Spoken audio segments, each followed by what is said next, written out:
بسم اللہ الرحمن الرحیم۔ میرے چینل پر خوش آمدید۔ کہانی کا آغاز کرتے ہیں۔ نورا کی ساری زندگی مشقت میں بسر ہوئی تھی۔ وہ ایک چھوٹے سے گاؤں میں رہتی تھی۔ جب وہ چھوٹی تھی تو اسے پورے گھر کو سنبھالنا پڑتا، کیونکہ اس کی ماں گاؤں کے زمیندار کی حویلی میں ملازمہ تھی۔ وہ صبح سے شام تک حویلی میں کام میں مصروف رہتی۔ اس خدمت کے اسے اتنے روپے پیسے مل جاتے تھے کہ وہ اپنے 4 بیٹوں اور نورا کا خرچ اٹھا لیتی تھی۔ گاؤں کی ذمہ دار کی حویلی میں کام کرنے کا سبب یہ تھا کہ اس کا شوہر اس دنیا میں موجود نہ تھا۔ ایک دفعہ زور کی بارشیں ہوئی تھیں۔ ان بارشوں کے نتیجے میں سیلاب آ گیا اور وہ اسی سیلاب کی نظر ہو گیا تھا۔ دنیا سے شوہر کے چلے جانے کے بعد نورا کی ماں کی مصیبتوں کا دور شروع ہو گیا۔ وہ ایک باہمت عورت تھی۔ اس نے فیصلہ کر لیا تھا کہ ہر مشکلات کا مردانہ وار مقابلہ کرے گی اور بچوں کو اس قابل کرے گی کہ وہ اپنے پیروں پہ کھڑے ہو جائیں۔ نورا جو کہ گھر میں سب سے بڑی تھی، اس لیے ماں کے کام پر چلے جانے کے بعد وہی گھر سنبھالتی تھی۔ چھوٹے بہن بھائیوں کے لیے کھانا پکانا، ان کی دیکھ بھال کرنا اور گھر کے دوسرے کام اسی کو کرنا پڑتے تھے۔ ماں اور نورا کی محنت رنگ لائی۔ نورا کے 4 بھائی بڑے ہو گئے۔ انہوں نے روزگار کی خاطر شہر کا رخ کیا اور پھر وہیں مستقل سکونت اختیار کر لی۔ شہر سے وہ ماں کو تھوڑے بہت پیسے بھیج دیا کرتے تھے۔ ان پیسوں کو جمع کر کے ماں نے نورا کا جہیز تیار کیا اور پھر پڑوس کے گاؤں میں ایک نوجوان سے اس کی شادی کر دی۔ نورا کا بیاہ ہوا تو وہ رخصت ہو کر اپنے شوہر کے گھر چلی گئی۔ اس کی ماں بوڑھی ہو گئی تھی۔ اس کی شادی کے بعد اس کی ماں نے بھی ذمہ دار کے گھر کا کام چھوڑ دیا، کیونکہ اب اس کی صحت اجازت نہیں دیتی تھی۔ اس کے بیٹے جو اسے تھوڑے بہت روپے بیچا کرتے تھے، ان سے گزارا کر لیتی۔ شادی کے بعد نورا کی ایک بچی پیدا ہوئی۔ اس کا شوہر پیسہ کمانے کے لیے پردیس چلا گیا اور پھر لوٹ کر کبھی نہ آیا۔ کچھ عرصے بعد اس نے وہیں پردیس میں شادی کر لی اور وہیں کا ہو کے رہ گیا۔ اس نے یہ بھی نہ سوچا کہ اب اس کی بیوی اور بچی کا کیا ہوگا۔ ادھر شوہر نے نظریں پھیری، ادھر سسرال والوں کے رویوں میں تبدیلی آ گئی اور ایک روز انہوں نے بھی نورا کو زبردستی گھر سے نکال دیا۔ نورا کے ویسے تو 4 بھائی تھے، مگر وہ اپنی اپنی شادیاں کر کے شہر میں ہی رہنے لگے۔ نورا پہ یہ آفت پڑی تو انہوں نے اس کا ساتھ نہ دیا۔ لے دے کے اس کی بوڑھی ماں ہی رہ گئی تھی، جو اس کی مشکل وقت میں اس کے کام آئی۔ ماں ہی تو ہوتی ہے جو اولاد کا کبھی ساتھ نہیں چھوڑتی۔ اس نے نورا کو تسلی دی اور نورا اپنی بچی کے ساتھ ماں کے گھر میں ہی رہنے لگی۔ نورا کے سامنے سب سے بڑا مسئلہ کچھ کمانے کا تھا، تاکہ وہ گھر کا خرچ چلا سکے اور اپنی بیٹی کو جو بڑی ہوتی جا رہی تھی پڑھا لکھا سکے۔ یہ اس کی سب سے بڑی خواہش تھی کہ اس کی بیٹی پڑھ لکھ جائے۔ وہ شہر میں ہوتی تو اس کے لیے روزگار کا کوئی مسئلہ نہ تھا۔ اسے کسی گھر یا اسکول میں ماسی کا کام مل سکتا تھا، یا پھر وہ کوئی چھوٹی موٹی دکان بھی کھول کر گزر بسر کر سکتی تھی۔ ان کے گاؤں میں فاضل نام کا ایک ذمہ دار تھا۔ وہ بہت بھلا آدمی تھا۔ جب وہ چھوٹا تھا تو نورا کی ماں ان لوگوں کی حویلی میں نوکری کرتی تھی۔ اس کا بچپن نورا کی ماں کی نگرانی میں ہی گزرا تھا۔ نورا کو کسی نے مشورہ دیا کہ وہ کام کے سلسلے میں اپنی ماں کے ساتھ فاضل کے گھر جائے۔ اس کی بہت ساری زمینیں ہیں، شاید وہ اس کو کھیتوں میں کام کے لیے رکھ لے۔ نورا ماں کو لے کر فاضل کے پاس پہنچی اور اپنی آپ بیتی سنائی اور درخواست کی کہ وہ اسے کوئی کام دے دے تاکہ وہ اپنی بیٹی کے ساتھ سکون سے زندگی بسر کر سکے۔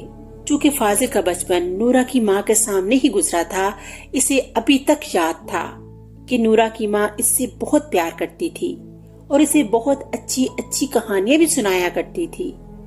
اسے جب نورا کی دکھ بھری کہانی کا پتہ چلا تو اس کو بہت افسوس ہوا۔ اس نے دل ہی دل میں اس کے شوہر کو برا بھلا کہا، جو اسے اور اس کی بیٹی کو چھوڑ کر چلا گیا اور پلٹ کر واپس نہ آیا۔